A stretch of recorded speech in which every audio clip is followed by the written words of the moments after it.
We talk today from a place of what's on my heart, and it's a bit heavy because a friend of mine, the wife of a person that I work with, chose to take her life. And when I first met her, just what a bright and brilliant light. And that's the person that I continue to amplify. And at the same time, there's a missing of her. And those of us who deal with loving somebody who's dealing with substance use disorder, sometimes it can feel like they're taking their own life. And what I am working with right now is total non judgment. The pain was overwhelming. I'm grateful that she's at peace at this point. And at the same time, I'm going to miss her. And it was hard to watch the light get dimmer and dimmer and dimmer. And knowing that her family was working as hard as they could to find solutions to turn the trajectory of the outcome and get a better outcome. And unfortunately, they ran out of time and depression won the day. And so, for those of you who have lost somebody in the midst of all the things that we deal with, honestly, and they have chosen to opt out themselves, I'm going to implore you, encourage you to drop the judgment, hold compassion and love, and remember them in the best version of who they were, the light and the bright and the brilliant and the genius and the kindness and the deep compassion and the thoughtfulness and all the extraordinary qualities that they hold and my friend held. Amplify that and remember that we're always at choice as to who we are in these moments. And I have chosen to show up for the people that are left behind from a place of love and compassion and holding space and willingness to explore the grief that goes with that, the deep, deep sadness that goes with that, the shock that goes with that. And then the emotions that we haven't dealt with in previous losses that potentially will bubble up. For instance, one of the people that I have shared this with lost his dad 10 years ago. And this kind of uncorked that the parts that he had not expressed yet, that were still being held by him, and encouraging people to allow the pain to be expressed and to move through us. And what we know to be true is that if we can name our emotions and we can be present for our emotions, they will move through us and they will be at half of their energy and they will free us from the exhaustion of trying to keep them at bay. So I'm going to show you a quad that I work with that came from a book called Permission to Feel that I use all the time, and it's embedded in my book called The Five Acts of Courage.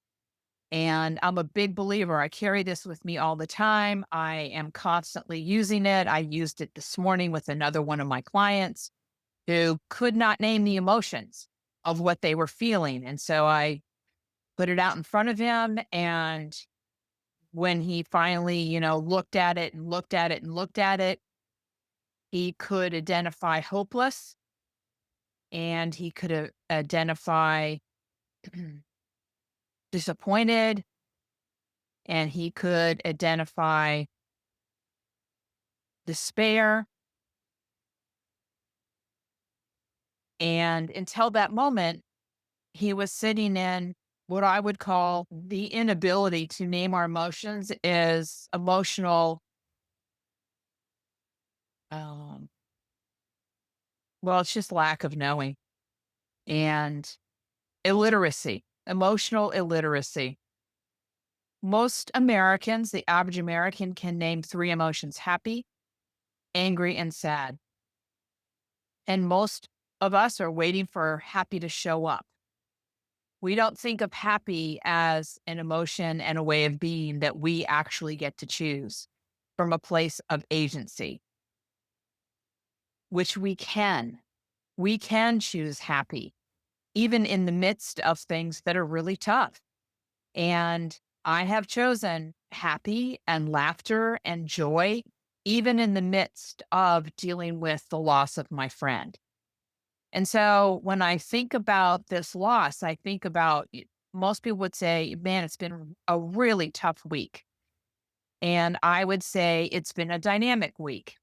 And it has been an up and down week in terms of I've been able to laugh. I've been able to cry. I've been able to find joy. I've been able to feel the sadness and the space that she has left behind. And I've also been able to be inspired by my memories of her.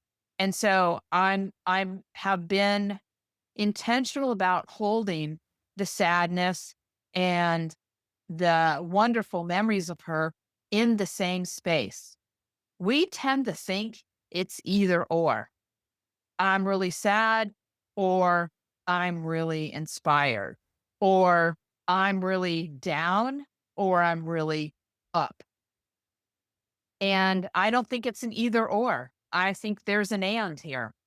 This morning, early in the middle of the night, I had fallen asleep after being at the celebration of life the day before. And I had held space for a lot of people that day to be who they needed to be in the midst of their own grief and sadness. And when I woke up in the middle of the night and went to the bathroom and climbed back in bed, I started to cry. And so I got up because I realized it was my time. It was my time to feel the experience of the sadness and the grief and the loss. And I just let myself cry. And I cried and I cried and I cried. And my spouse got up and held me and allowed me to be who I needed to be in that moment. And when I was kind of wound down from the emotion of crying, and then I went back to bed because it's exhausting feeling those emotions. So if you are going through anything similar to this, allow your emotions to be what they are. Feel them, be present for them, allow them, name them. Use this quad, name them, and which will cut their hold on you in half, express them in a way that moves the energy out from your being. Get some rest because it is going to be exhausting, and choose your next. Choose to watch something that makes you laugh. Choose to call your laughing buddy. Choose to bring the other corresponding lighter emotion side by side with the sadness and the grief. And whatever you're feeling in this moment, also allow for more light hearted feelings to be present in the space of a morning or a day. There is the ability to give yourself an opportunity to cry it out and rest, and then you get to choose your next. Choose something more lighthearted. Fill yourself with the things that bring you joy, that bring you happiness, that make you laugh, and focus on gratitude. I am super grateful for this woman in my life. I learned so much from her. And I wouldn't trade anything for my experience with the joy of loving her and the joy of being with her and the smile that brought me joy and the conversations that we had. That for me is going to be much more amplified in my world than the loss of her. And so you get to choose. What are you going to focus on? What are you going to amplify? There will be moments to give yourself the grace of being angry, of being sad, of feeling lonely and feeling exhausted. And then give yourself the gift of gratitude, the gift of grace, the gift of reflection, the gift of joy and gratitude and being inspired and grateful and happy and joyful. Bless them in your life and what they brought to your life. Amplify that. And you're going to come and go from this. And that's okay. But pace yourself. And please don't step into or try to never step into just getting busy, just driving on, just basically driving on by the sadness, the grief, the loss. Give yourself the gift of feeling it. And it's the gift of being human. I would so much rather feel the grief and loss and the deep sadness right by side with the gratitude and the love that I carry in knowing her. It's your choice. Who do you want to be in these moments? For yourself? Who do you want to be in these moments for others?